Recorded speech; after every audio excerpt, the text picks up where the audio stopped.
أعوذ بالله من الشيطان الرجيم بسم الله الرحمن الرحيم ولما جهزهم بجهازهم قال ائتوني بأخ لكم من أبيكم ألا ترون أني أوفي الكيل وأنا خير المنزلين۔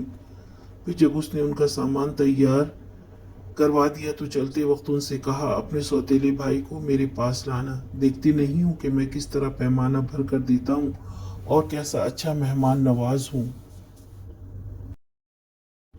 یوسف علیہ السلام کے بھائیوں کا سامان باندھا گیا، یعنی وہ اناج جو وہ لینے آئے تھے۔ غلہ دینے کے بعد کہا اپنے سوتیلے بھائی کو لے کر آنا۔ غلہ چونکہ گھر کے افراد کے حساب سے دیا جا رہا تھا، بھائیوں نے کہا ہوگا کہ گھر پر ایک بھائی بھی ہے، اس لیے یوسف علیہ السلام نے کہا اگلی بار وہ اپنے اس سوتیلے بھائی کو لے کر آنا۔ غلہ دیتے وقت اس نے بھائیوں سے کہا کہ تم نے دیکھ لیا ہے کہ میں بھر بھر کے غلہ دیتا ہوں اور کتنا مہمان نواز ہوں۔